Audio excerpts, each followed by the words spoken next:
Thank you. For the eyes of the world now look into space, to the moon, and to the planets beyond. And we have vowed that we shall not see it governed by a hostile flag of conquest, but by a banner of freedom and peace. I've been wanting to visit the Kennedy Space Center for years now. My mom said we went when I was a kid, but I don't really remember. I finally got to go in May after we spent a weekend at Disney, and it was a great finish to the weekend. I was always pretty fascinated with outer space and all its splendor. When we got our first computer, it wasn't just AOL and playing on solitaire for me. I was able to look up photos of the solar system and star constellations, and I just couldn't believe that all of that was out there somewhere.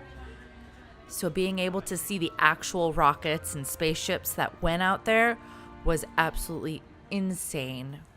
The arts took over as I got older and cooking became my passion, but I never forgot how space made me feel.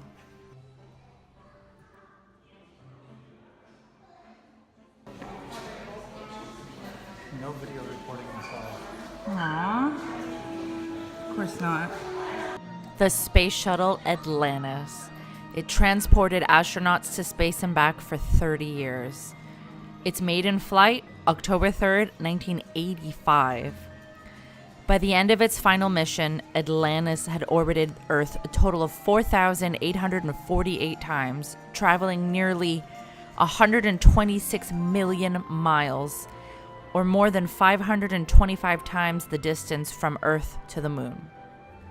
Atlantis landed for the final time at the Kennedy Space Center on July 21st, 2011.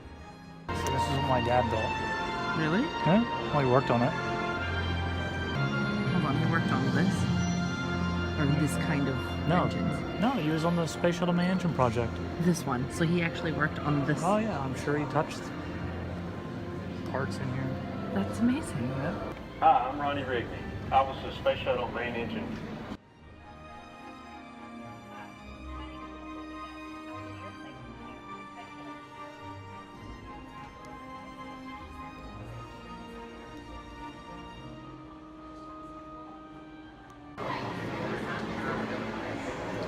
Oh, there's a slide.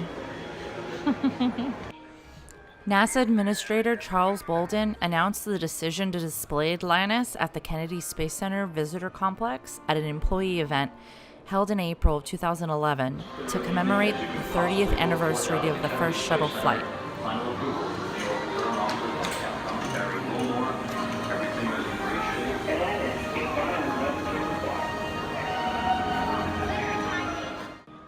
He stated, "First, here at the Kennedy Space Center, where every shuttle mission and so many other historic human space flights have originated, we'll showcase my old friend, Atlantis."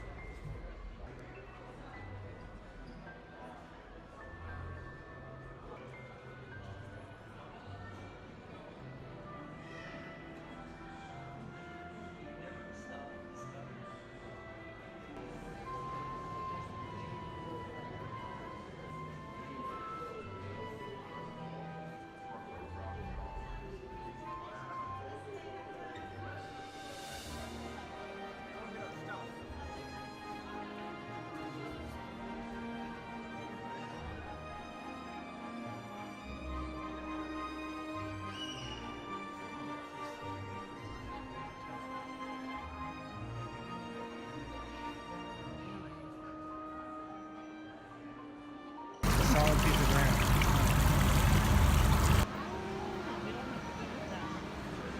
We decided to take a bus tour. Then we take a long loop about and we drive by the vehicle assembly building out to the beach. You are going to the beach after all, right?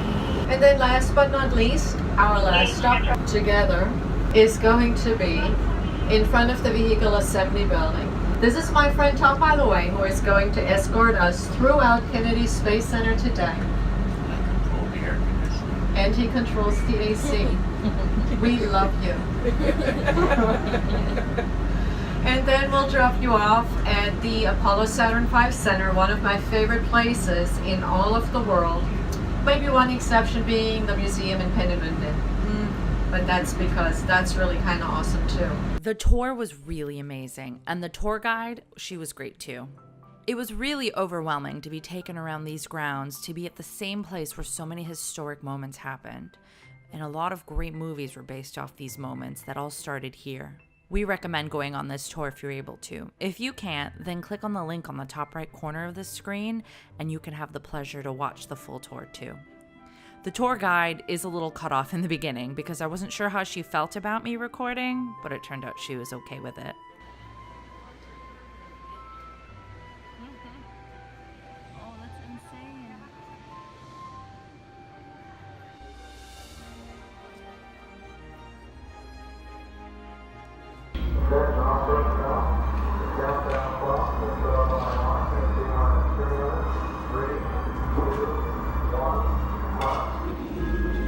This is launch control. T-minus 3 minutes and landing. We have completed our communications checks with the Apollo radio astronauts in the cabin and the communications tower below.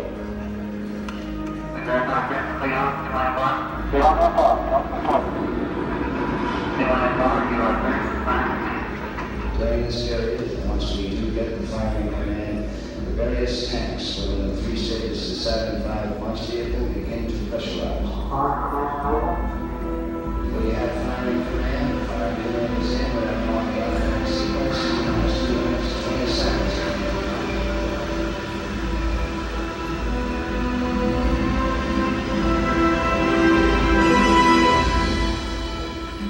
Our status board indicates that all aspects are ready. Instrument unit is ready. Spacecraft ready. Final check of the emergency detection system. That ready light also on. First stage preparations are completed. All systems are ready. Okay. We're on. Ready to go to conquest. And by order. Okay, you're on. All systems go. T-minus 45 seconds and coming. The first stage of the oxygen tank has been pressurized and the pressure is still building up. Coming up in 90 seconds, mark T-minus 90 seconds and coming. The Apollo 8 crew standing by, spacecraft commander Frank Warren, Jim Hall, Bill Andrews. And now we report that the liquid hydrogen tank on the third stage is pressurized. 1 minute 15 seconds.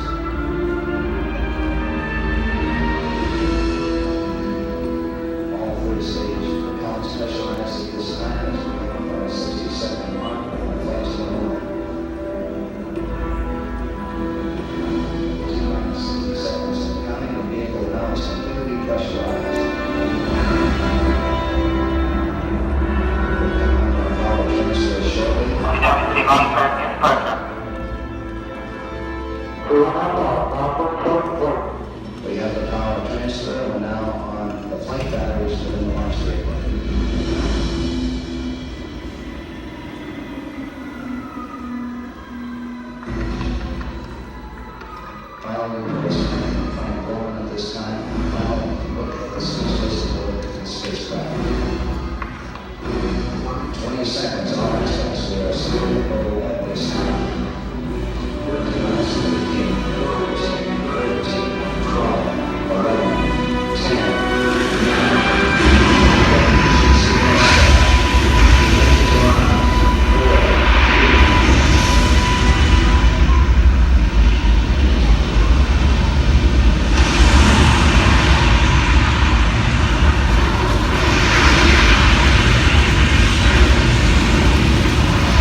Apollo 8 successfully orbited the moon, and the astronauts returned safely to the Earth.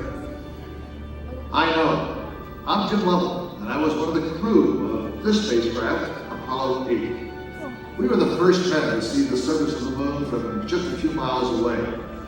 But it was the hundreds of thousands of men and women who worked in that team, and the millions of people who supported the mission that really made it possible.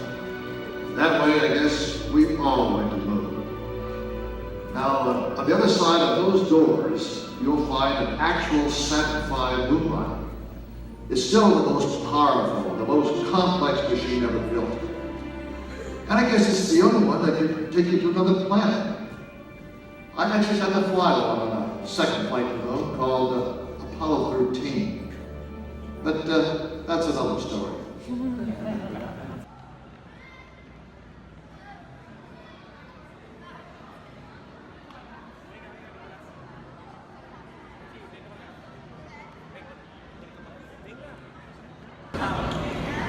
Is this to show how big this is?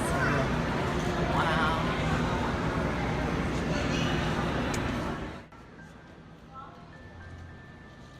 The Saturn V was an American human-rated expendable rocket used by NASA between 1967 and 1973. Oh, look, it's so good.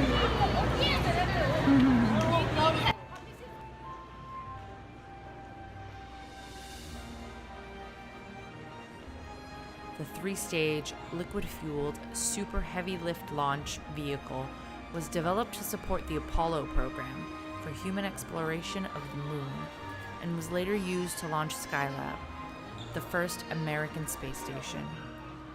The Saturn V was launched 13 times from the Kennedy Space Center with no loss of crew or payload. A total of 24 astronauts were launched to the moon, 3 of them twice, in 4 years spanning December 1968 through December 1972.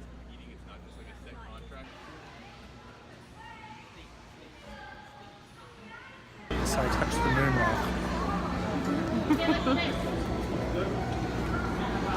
With moon rock? Says what it is doing.